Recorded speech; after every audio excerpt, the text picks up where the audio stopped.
Oh, hello. I know you don't want to look at my chest. Oh, lift that up a little bit. And I apologize that the TV is on in the background. Might hear Lucky scratching. I've been offline for a while, so I guess this is sort of just an update and whatnot. This is a whetstone. I was using it on the hatchet. I need to get something different for the hatchet because I really need to grind the blade down on it, and this takes forever. It's better for a pocket knife or something. But you can't find these at just any place anymore. I don't remember the name of it, but there is one of those big, those huge warehouse type hardware stores. Only have more than one. It depends on which town you go to. But you can't find these in a lot of those places. I found this at Abishon's, a little place over in Rennes. They have one in Keene also. But I had to go to a little hardware store to find a whetstone.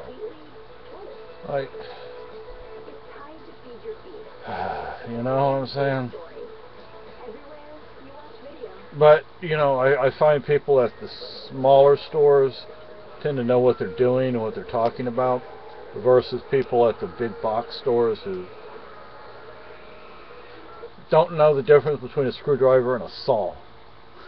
I mean, it's sad. But anyway.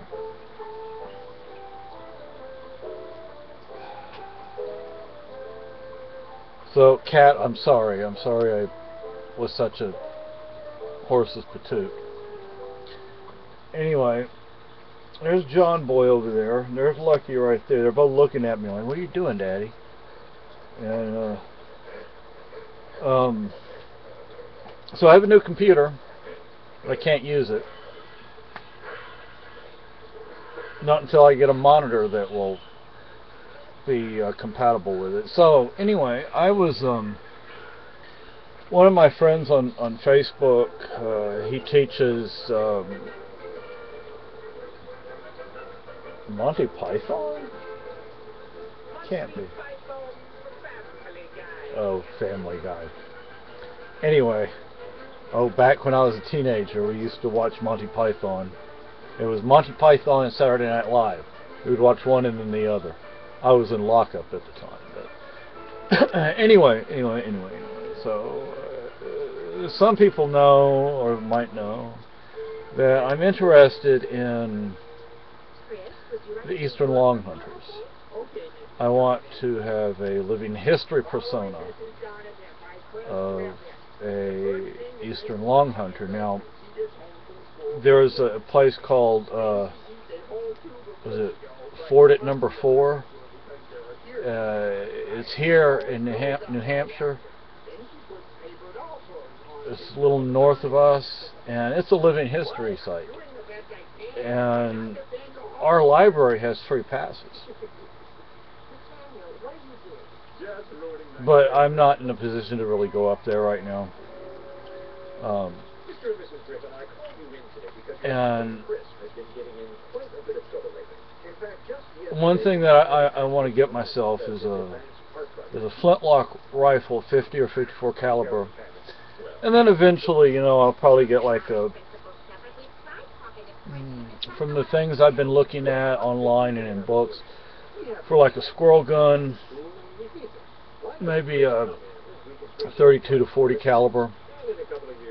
I'm thinking a 40 caliber would be better. From the things I've read, 40 caliber would be better. But flintlock, because again, my persona would be that of an Eastern Longhunter. Now, I came across, I don't remember if it was Fort at Number 4, but it was another I think it was a living history site over in New York State. And because they're encampments and rendezvous and things like that, and I'd like to go to these. I also enjoy Renaissance fairs. But Renaissance festivals, Renaissance fairs are fantasy. Pure fantasy. You can dress up as anything, as anybody. Okay? And I think that's one thing I enjoy about Renaissance fairs. Although I haven't been to one up here yet. But I have a persona for Renaissance fairs. Well, now I need to get one for the Eastern Longhunter. And I'm thinking, just an Eastern Longhunter. I mean, some of these old boys, they go up out in them woods for 6 months. And I do not plan on doing that. But I do 6 months in the summer. By the time I get back here, we'd have 10 feet of snow on the ground. And that snow will last most of the year. Well, maybe not, but I like the snow. Well, I mean, but see, I'm going to eventually need to get a pair of period acceptable snowshoes. Anyways, what I was going to say was my Renaissance fair persona is a Celtic warrior, not necessarily Irish or Scottish or Iberian or Welsh or Galatian or Norman and so forth, Normandy. The Celts once, what is modern day France, was once Celtic lands. My hometown, which is one of the oldest continuously inhabited communities on the face of the planet, was also once Celtic. Christopher Columbus sailed his last voyage to the Americas from my hometown. But anyway, so to me, even though it's not authentic, again, Renaissance fairs are fantasy, I wear a kilt, County Kerry tartan. Although there is a tartan for my family, it's customary on the Irish side to wear a tartan representing the county your family comes from. Now, my grandmother was Scottish. She came from Scotland, born and raised in Scotland, immigrated to Canada. Then her son, my dad, immigrated to the United States. I only have one side of the family that's American. That's my mother's side of the family. Me, I'm a mix of a lot of stuff because, on the one hand, I am European. On the one hand, my grandparents on my dad's side were European. On the one hand, my dad was a Canadian. But then on my mother's side, we've been here since the 1630s, 1632 to be precise. So I'm kind of a mix of a lot of things. But I was looking at this. It was an encampment that they had at this particular place in New York State, and one person looked like they were wearing a kilt. Now I could not tell if it was a man or a woman. If it was a woman, I could understand that it was this tartan pattern, and she was wearing a skirt or a dress. But I did some research, not a whole lot, but I did do some research about, would you have come across people in a kilt in the 1600s, 1700s in North America? The consensus seems to be probably not, but it's not an impossibility. There were people who did wear kilts, but they were military issue. And that's not my persona. My persona is not military issue. My persona is an Eastern Longhunter that doesn't hunt. I don't like to kill things. So, would a kilt be acceptable? It's possible, but not probable. But kilts are expensive, and I would want a rather heavy kilt because up here, in the wintertime, you would really have to have... And see, the nice thing about a kilt is, let's say in the wintertime, all you do is you pull it down a little further. So it kind of hangs more like a dress or a skirt on a woman. so it covers you more. Otherwise, the kilt stops around the knees. But in the colder weather, you could pull it down further, and you could wear leggings like the Eastern Woodland Indians would have worn, like wool leggings. I want to make a pair of boots, a pair of winter boots, which would be double or triple soled, and on the inside of the area around the foot itself, there would be fur facing up, facing inward, facing the bottom of my foot. On the top, there would be fur facing down toward the top of my foot, and another layer of fur on the outside facing out. Because remember, animals stay warm and their fur faces outward, not inward. But if you have it going both ways, now on the sole of the foot, I may or may not be able to have the fur like that. And then up on the leg area, I would have the fur both in and going inward and outward. But you know, I don't know when, if ever, I'm going to be able to afford to get fur and leather to make that. One problem that I have is what about trail food, trekking food? I have not found a whole lot of recipes, and you can only carry so much, you know. And see, that's another thing with a kilt up here. If you wear a kilt, our forest is so dense that you're probably going to snag on a limb, and it's just going to pull right off. So why wear a kilt? You can take a kilt and wear it like a cape or, you know, a blanket. I think that would be acceptable, but not worn as a kilt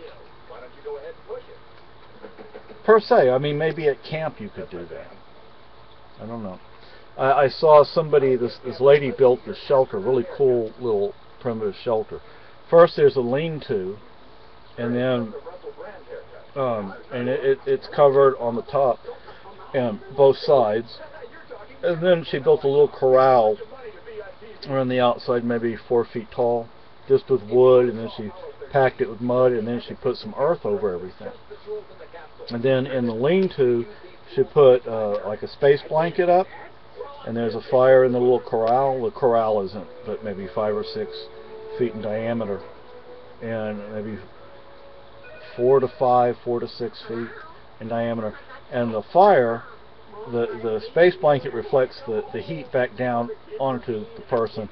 Plus, there's a platform, because the cold weather up here, if you're on the ground, you're going to be really cold. But if you're up off the ground, you're a little warmer. Now, there are some tricks here.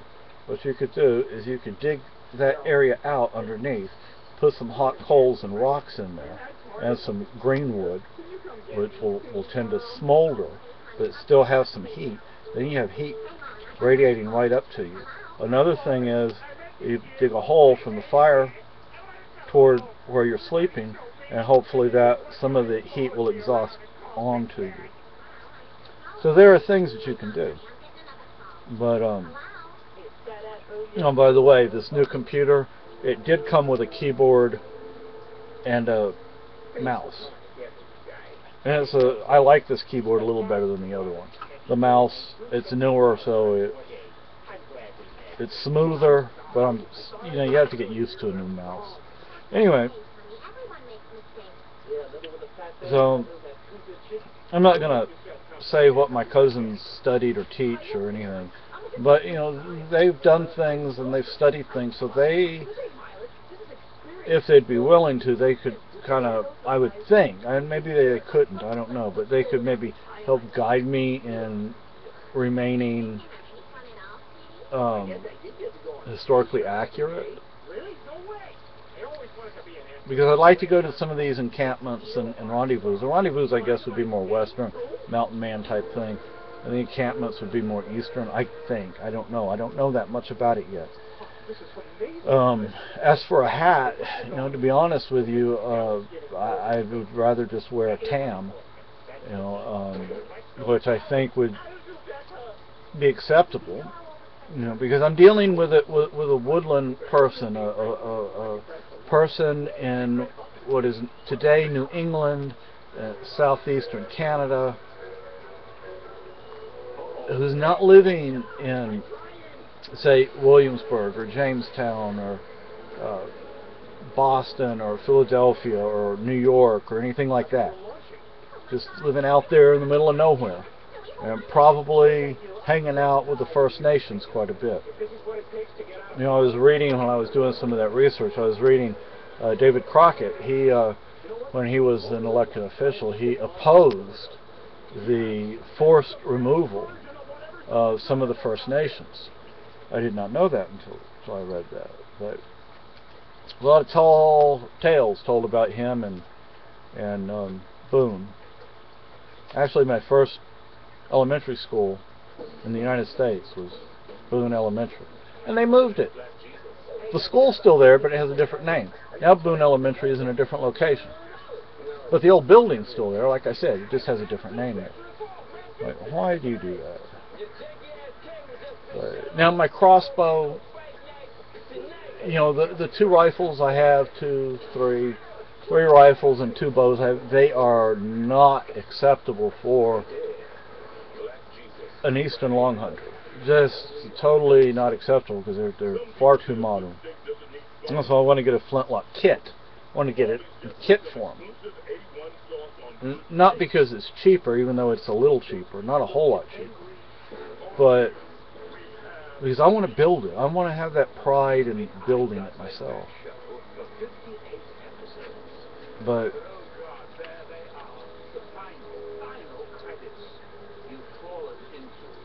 I figure, you know, winter's here, although we haven't had any snow yet, which is kind of interesting. I mean, it really is interesting that as of the 10th, I think it says, we still haven't had snow. Our first year here, my wife and I, Halloween, we had 3 feet of snow. 3 feet of snow. And it stayed. But that was the most snow we got all year that year. So far this year we haven't had any. Although the nights are in the 20s. But,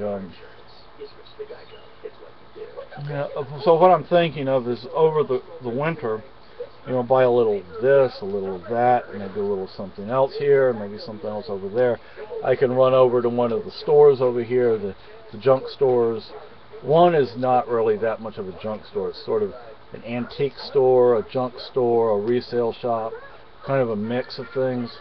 Because they actually have some nice things in there. The other is more of a junk store. And get some period acceptable snowshoes. But I would still need to get crampons to put on my boots, because you have to, there's a way you walk on snowshoes. One, you keep your legs apart, and then like if you're going uphill, you kind of go sideways up. You don't just walk straight up, because you'll just keep going back down. And they're already staging. You know, they have this grooming machine they use on the rail trail. They already have that out there. So winter's just around the corner. They're saying middle part of this month is when we should get hit pretty hard. So we'll see. Now see, like I have this mug. It has just my wife's medicine. My medicine and my wife's medicine. Don't even know what her medicine, what kind of medicine that is. She was on a lot of different medicines. But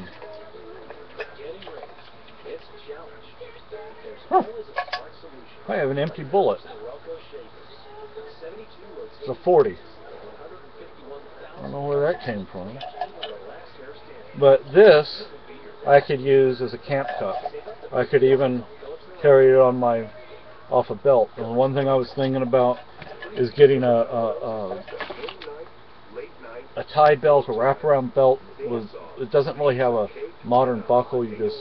That could be used both for my Longhunter persona and my Renaissance fair persona, depending on how I used it and all that. So, you know, because some of the clothing that they wore did not have buttons. They closed it up. They cinched it closed with a belt.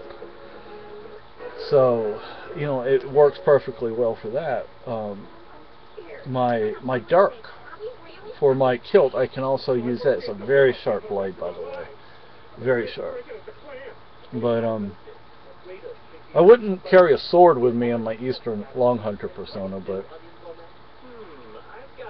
you know, hair. Guess it's time for another haircut, eh? Hey, oh, hey. I was in Canada visiting my family for 3 weeks, and I started saying hey. But you would think after, you know, that was like in the mid-90s, I wouldn't be saying that anymore. But you know, I mean, I'm trying to look at things that I would need for my persona and not just things that would be nice to have. I would like one of the smaller, not cast iron, but like it's a steel, because cast iron would be too heavy to carry if you're trekking. It's a steel frying pan with a foldable handle, and the handle is also hollow, so you could stick a stick through it or in it. But I want one with a lid, because I could still use it as a Dutch oven as long as I had a lid. That and a corn boiler. Those are my two main camp implements, or cooking implements. A set of how do you say? Oh, fire irons. It's a free. You can set it up so 2 uprights and 1 across, or 3 uprights, and then get some of the like S hooks that, you know, you hang your pots off of. And I don't want to get another metal cup that I could mark. I looked at Walmart and I didn't see one of those metal engraving pens. And what I would do is on one side I would write moist or wet, and then I would engrave. I would get an actual measuring cup and mark, like, this is 1 cup, this is half a cup, this is a 1/4 cup, and I would mark it with the engraving pen. And then on the other side, for the dry measure, I put dry and do the same thing: cup, 2/3, half, 1/4, and then I could use a set of measuring spoons. You know, I just get a cheap pair of measuring spoons. And I'm thinking fry bread would be good. I always thought fry bread was more of a Western thing than an Eastern, Northeastern thing, but I don't know. I can make my own fry bread. There are lots of recipes out there. And I want one that has maybe a little more nutrition to it, so like some powdered sugar, I mean not powdered sugar, powdered milk, you know, maybe some oh,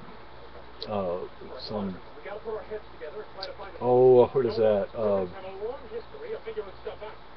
I have some in the kitchen. I can't remember what it's called now. The brand. No, not oatmeal. But oatmeal would be a good trail food. Filling, tastes good. Put a little brown sugar in there. Maybe add some dry fruit in there. You got it. You got a nice breakfast, nice hot breakfast. Should be great in the wintertime. I can't remember what that stuff's called, but you know, maybe add a little of that to it. And the milk, the flour, the whatever, the wheat bran or whatever it is, you know, would add some nutrition to it, and maybe even some flavor. I can make a good fry bread, but I don't know. I mean, I'm thinking about all this stuff because, you know, and I also found a bunch of paperwork that I had been looking for, so I'm glad I have that now. Anyway.